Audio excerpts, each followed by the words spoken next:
여러분, 하나님께서 3절에서 이렇게 말씀하세요. 너희가 거주하던 애굽 땅, 과거죠. 너희가 거주하던 애굽 땅의 풍속을 따르지 말며 또 내가 너희를 인도할 미래죠. 가나안 땅의 풍속과 규례도 행하지 말라 이렇게 말씀하세요. 그래서 애굽은 과거고 가나안은 미래예요. 그래서 애굽은 과거에 거했던 곳, 과거의 습관이 있는 곳, 그리고 가나안은 이제 지금 광야에 있는 이스라엘 백성을 시점으로 볼 때 가나안은 미래죠. 앞으로 그들이 거할 곳, 한마디로 그들이 기대하는 어떤 이상적인 욕망의 삶이죠. 그래서 과거적 습관과 미래의 욕망, 이 둘 사이에 지금 그들이 서 있는 건데, 하나님은 애굽을 돌아보지 말고 가나안에 묶이지 말라 이렇게 말씀하시므로 너희의 과거의 습관에 매이지 말고 미래의 욕망이 너희를 주도하지 못하게 하라.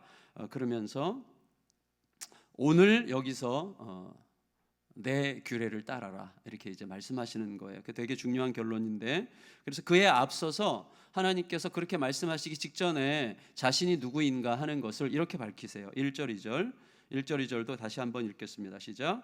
여호와께서 모세에게 말씀하여 이르시되 너는 이스라엘 자손에게 말하여 이르라 나는 여호와 너희의 하나님이니라. 자, 여러분 보세요. 1절 2절 3절을 이렇게 엮어서 연결해서 생각하면 우리가 이런 것들을 정리할 수 있어요. 하나님은 누구신가? 자, 하나님이 자기가 누군가를 먼저 밝힌 다음에 애굽에도 매이지 말고 가나안에도 매이지 말라 이렇게 말씀하시잖아요. 그렇다면 이것을 연결해서 보면 우리 하나님은 누구신가? 나는 너희의 과거의 습관과 미래의 욕망을 충족시켜주는 하나님이 아니다 라고 이야기할 수 있겠죠. 그러니까 나는 너희의 하나님 여호와다 이렇게 말씀하시면서 너희 과거에 매이지 말고 과거 애굽의 규례를 쫓지 말고 가나안의 우상 숭배에 따르지 말아라. 다시 말하면 나는 너희의 과거의 습관, 너희가 과거에 습관적으로 충족받았다고 느끼는 그것을 충족시켜주는 신이 아니다.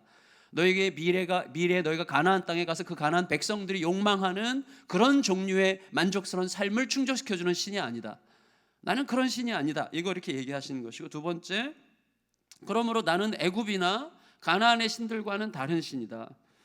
그 다음에 그 신들이 너희 눈에 어떻게 강력하게 보일지라도, 어떻게 힘이 있게 보일지라도, 얼마나 매력적으로 보일지라도, 얼마나 영향력 있게 보일지라도 중요한 것은 내가 그들을 따르지 말라고 명령할 수 있는 신이다 이렇게 말씀하시고요.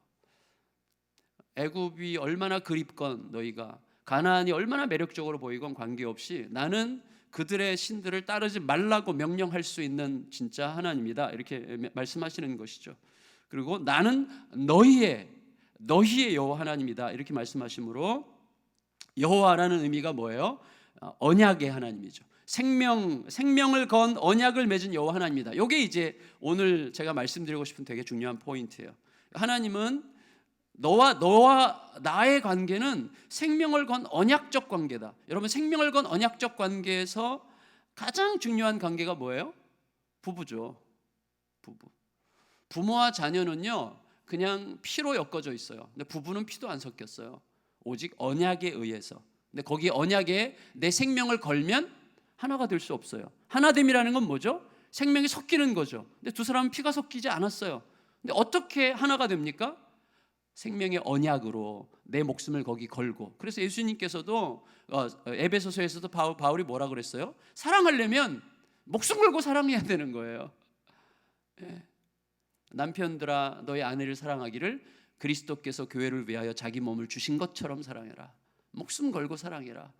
아내들이여 남편에게 복종하라 그 말도 너의 목숨을 걸어라 그 말이죠.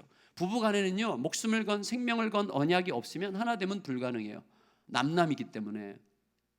근데 어쨌거나 이 이미지가 굉장히 중요해요. 지금 오늘 본문의 전체 흐름에서 여러분 너희가 과거의 습관을 그리워하고 애굽 미래의 욕망을 꿈꾸는 가나안을 꿈꾸는 이유는 한마디로 뭐죠?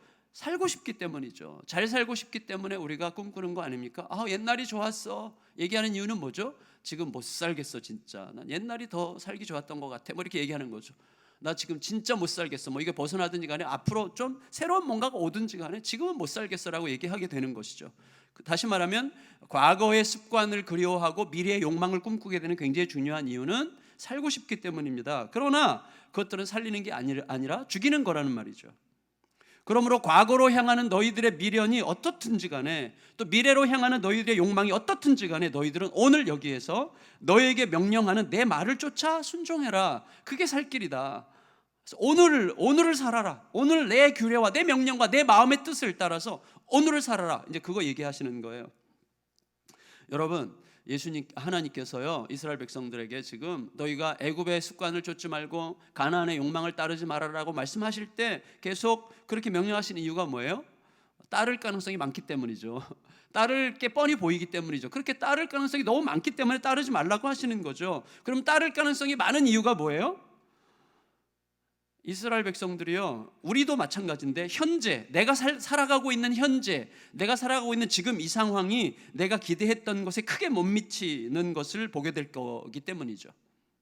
여러분, 우리가 믿음으로 살아간다고 하는 것은요, 이런 거 있잖아요. 막 내 뜻대로 내 욕심대로 내가 하고 싶은 대로 열심히 막 살다가 예수님 믿게 됐어요. 근데 예수님 믿게 되니까 과거에 내가 살았던 방식이 더 괜찮아 보여, 더 행복해 보여, 더 그때 즐거웠던 것 같아요. 이거 하지 말라는 것도 많고, 매이는 게 많고, 신경 써야 될 게 많고, 막 그런 것 같아요. 그래서 말하게 되는 거죠. 예수님 믿는 거 너무 힘들어.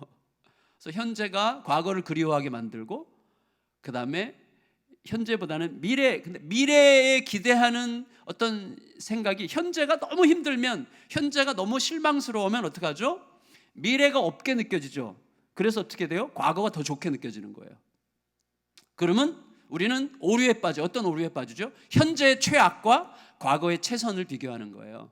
그게 우리들의 오류예요. 항상 우리들은 그 오류에 빠지죠. 현재의 최악과 과거의 최선을 비교하게 되어 있습니다. 현재에 대한 실망으로 아직 오지 않은 미래가 암담해 보이고 오히려 과거가 더 좋았던 것처럼 느껴지게 될 것이기 때문에 하나님께서는 그때를 보시면서 따르지 말라, 그래도 따르지 말라, 이렇게 말씀하시는 것입니다. 여러분, 현재 우리들이 주님과 걷고 있는 길이 내가 기대하는 미래적 욕망을 충족시켜 주지 못하므로 현재가 과거보다 못한 것처럼 생각되는 현상을 뭐라 그래요? 의심이라 그러죠. 그게 의심이에요. 내가 현재 걷고 있는 이 길이 내가 기대했던 것에 미치지 못하므로 현재보다 과거가 더 좋았던 것처럼 느껴지고 동시에 미래가 암담하게 보이는, 그게 의심이에요. 믿음은 그 의심을 뚫고 가는 거죠. 여러분, 속는 거예요. 진짜 속는 거예요. 그래서 따르지 말라고 명령하시는 또 하나의 이유는 뭐냐면, 과거의 습관과 미래의 욕망, 곧 애굽과 가나안의 삶의 형태들이 결국은 파괴적이기 때문이죠. 결국은 파괴적이에요. 그들의 습관은 근본적으로 뭐예요? 자기중심적 이기심이죠. 결국은 소수가 사는 것처럼 보이고 모두가 죽는 길이에요. 여러분, 이 시대가 예를 들어서 대한민국이 전부 다 자기중심적 욕망을 따르는 사람으로 꽉 차 있으면 어떻게 되죠? 힘이 좀 더 있는 자, 좀 더 머리를 쓸 줄 아는 자들이 점점 힘을 갖고 대부분의 소수를 착취하는 방식으로 갈 수밖에 없어요. 그게 세상이에요.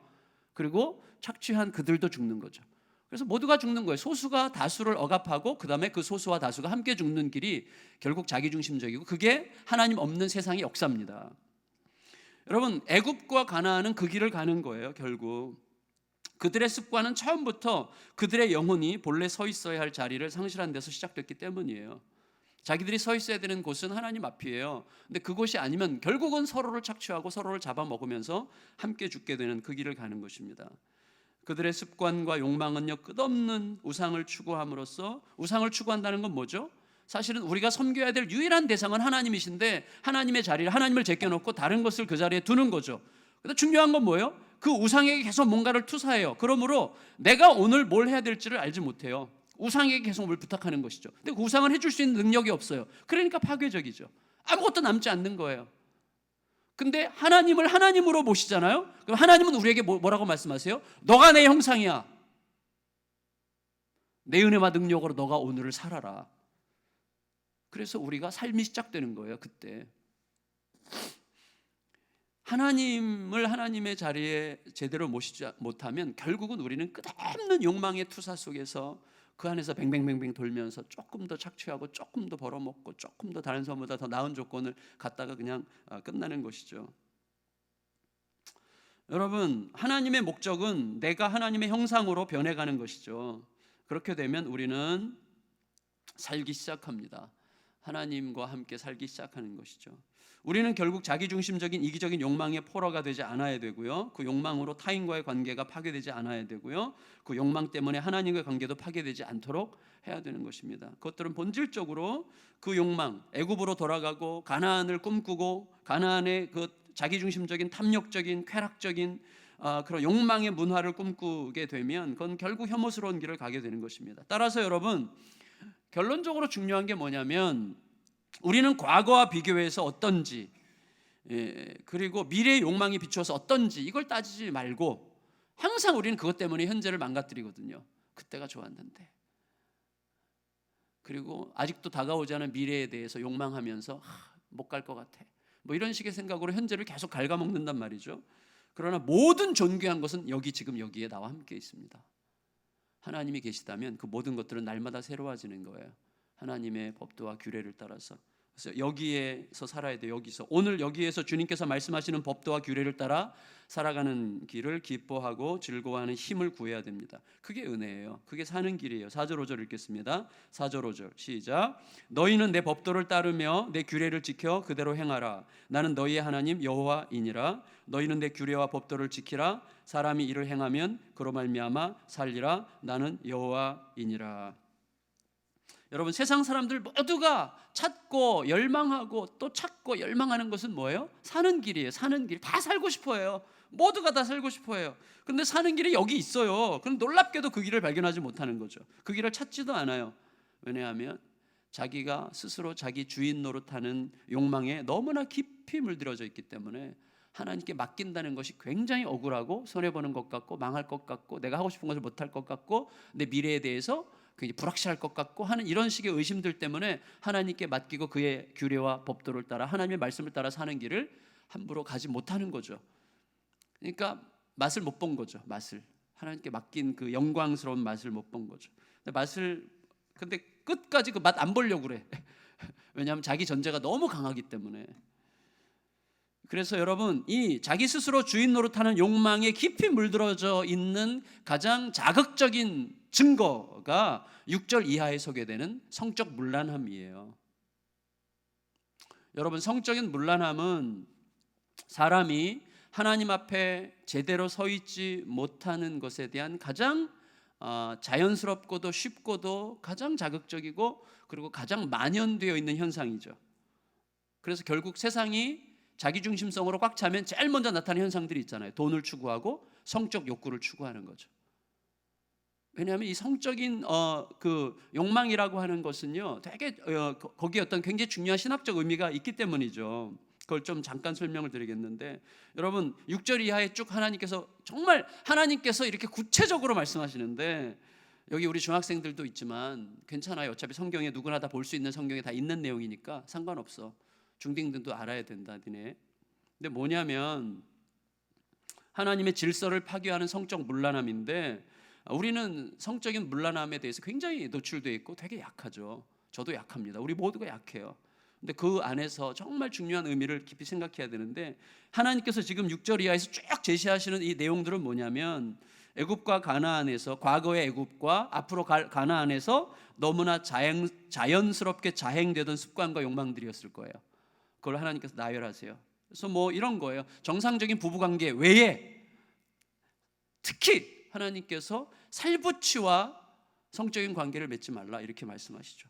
그래서 여기 너무 자극적이죠. 어머니와 아버지의 첩과 여자 형제, 이복 여자 형제, 손녀, 외손녀, 고모, 이모, 숙모, 며느리, 형수, 제수, 그다음에 엄마와 딸을 함께, 어머니와 할머니와 손녀를 함께, 아내 생전의 처제나 처형, 하나님이 다 말씀하시는 거예요. 지금 굉장히 구체적으로 말씀하세요. 뭐냐면 그 모든 것들이 다 저지러질 수 있는 욕망이죠. 우리의 욕망은 한계를 뛰어넘는 거예요. 우리의 욕망은 정말 갈 때까지 가보고 싶은 욕망이 있는 거죠, 우리들에게.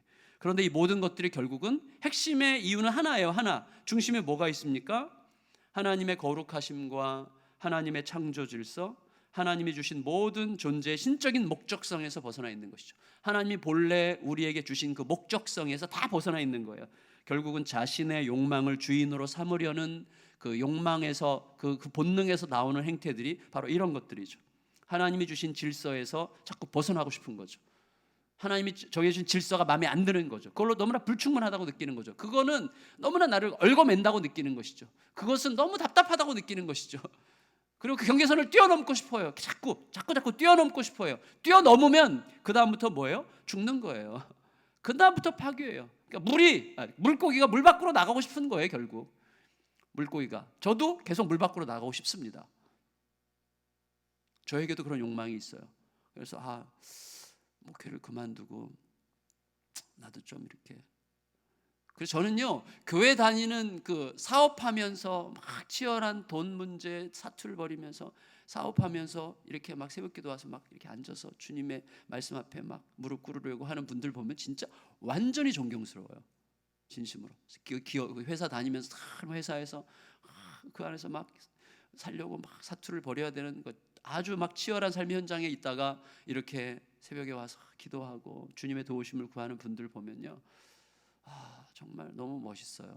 정말 귀하고, 그래서 제가 기분이 좋은가 봐요. 오늘 아침에 너무 귀해 보이고 존경합니다. 진심으로. 제가 나라면 어땠을까 모르겠어요. 저는 진짜 장담할 수가 없어요. 제가 저를 목사로 삼으신 이유는 제가 목사가 될 만한 영적 수준이 있어서가 아니라, 목사가 안 되면 아마 저는 상당히 굉장히 똑똑한 척하면서 다른 길을 굉장히 갔을 가능성이 많아요.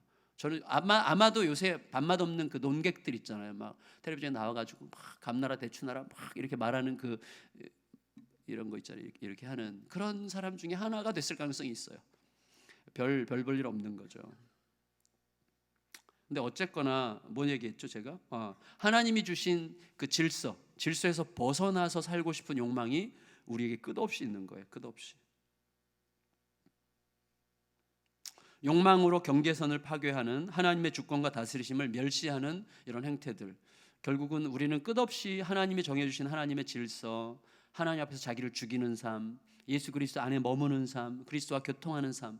근데 이것을 우리가 참 오해하는데, 그리스도 안에서 이 교통은, 예를 들어서 자 생각해 봅시다. 예를 들어서 제가 그 경계선 안에 머무는 것이 답답하다고 느껴서 밖으로 벗어나는 순간 이제 죽음의 길을 가는 거거든요. 근데 그 안에 머물러 있을 때, 그 안에 진짜로 하나님의 은혜 안에 머물러 있으면 이게 얼마나 풍성하고 얼마나 자유롭고 얼마나 복되고 기쁘고 행복한 일인지 모르거든요. 우리가 다 경험자들이거든요. 제대로 아는 거예요, 그거. 그리로 들어오면. 근데 그것을 알지 못하니까 계속 뭔가를 벗어나서 자기 욕구를, 자기 욕망을 추구하려고 하는 것이죠. 빨리 그것을 알아야 되는데 너무 늦지 않게, 우리 모두가 정말 너무 늦지 않게 깨닫고 하나님 앞에 있는 것 자체가 너무나 큰 축복 아닙니까? 여러분, 롯과 그의 딸들을 보세요. 롯과 그의 딸들, 당장 급하니까 그 소돔과 고모라에서 빠져나와 가지고 다 죽고 아무도 없고 두 딸과 아버지만 남아 있잖아요. 산속에서 살잖아요. 그러니까 두 딸이 두려움에 있는 거죠. 어떤 두려움이에요? 자기들의 자손이 여기서 끊어질 것 같은 두려움. 하나님은 그 자리에 없는 거죠. 그러니까 경계선을 뛰어넘어요. 다시 말하면 두려움과 욕망과 인간적인 그 욕망은 성적인 욕망이 아니죠. 그 욕망은 뭐죠? 자신의 자손들을 자기들의 힘으로 번식시켜서 자기들이 한 민족을 이루어야 된다는 욕망이죠. 자기 스스로 자기를 책임져야 된다는 욕망이죠. 그 욕망을 허용했죠. 그래서 아빠에게 술을 먹이고, 그렇죠? 아빠와 동침했어요, 딸들이. 그래서 나온 자손들이 모압과 암몬이죠. 그 모압과 암몬은 결국 역사 속에 없어지는 거예요. 결국 사라지게 되어 있어요. 그러니까 이들이 계속해서 살아오면서 자기들의 민족의 태생이 뭐예요? 태생이 어떻게 시작됐는지를 생각할수록 그들은 존재감이 없는 거죠. 존재의 근거가 너무나 불확실한 거죠. 그러니까 하나님으로부터 떠나서 당장 무언가 되는 것처럼 할 수 있어요. 라반 보세요. 라반, 야곱을 속여먹고 자기의 두 딸을 다 야곱에게 준 결과 얼마나 많은 고통들이 그 안에 있습니까? 얼마나 많은 고통들이 있어요. 결국 하나님의 질서에서 벗어나게 되면 당장은 뭐가 있는 것 같고, 와 나도 두 여자랑 살아봤으면 뭐 이런 식의 생각 남자들 전부 다 있잖아요. 없구나. 저는 있었어요, 솔직히.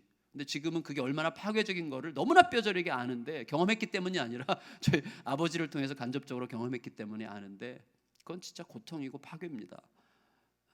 그래서 야곱을 통해서도 성경, 하나님은 하나님의 질서 안에 있는 게 가장 자유롭고 가장 풍성하고 가장 아름답고 가장 존귀함을 우리에게 가르쳐 주시는 것이죠.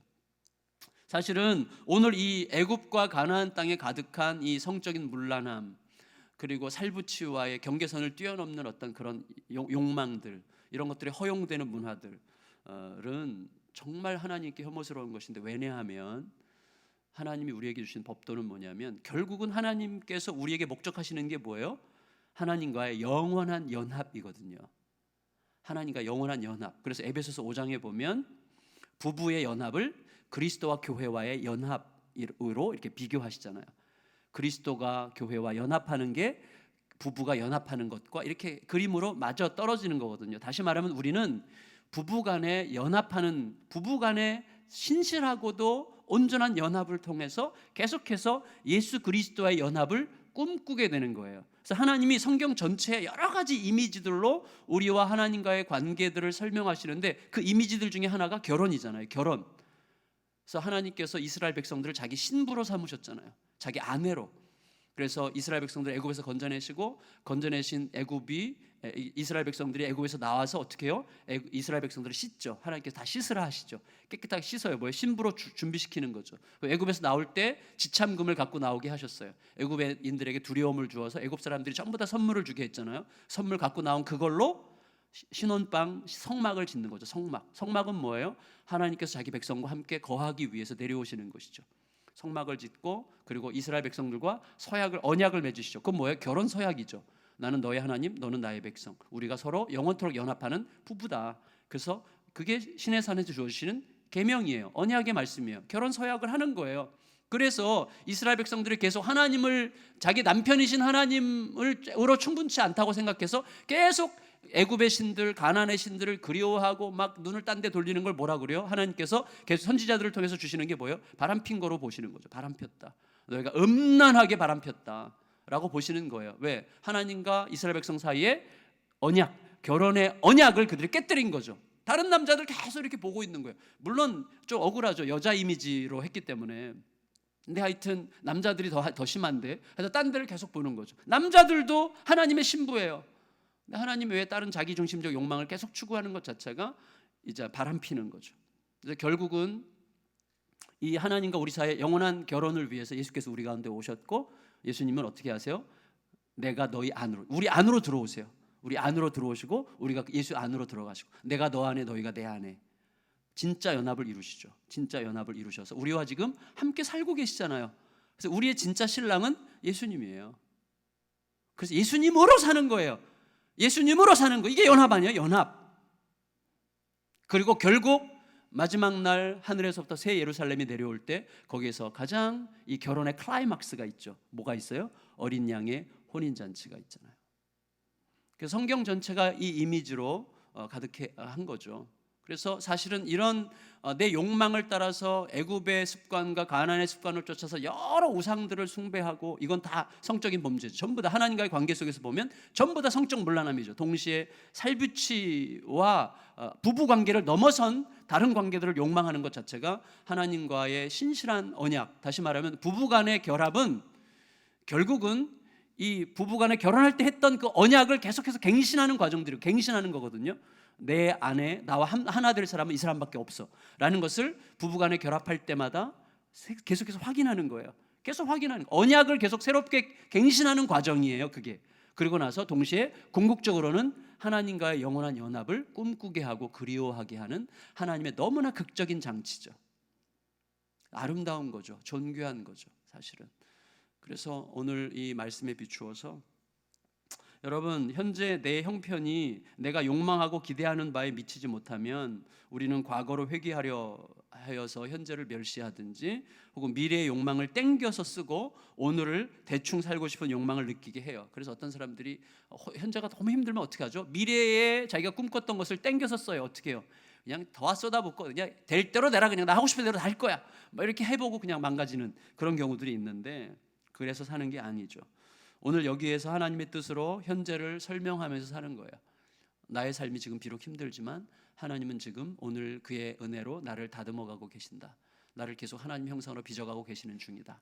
그것을 계속 설명하면서, 그리고 나에게 지금 이 현상과 이 어려움과 이런 모든 시간들은 오늘 나를 어떻게 빚어갈 것인가를 기대하면서 하나님께 질문하는 방식으로 살아가야 되는 것입니다.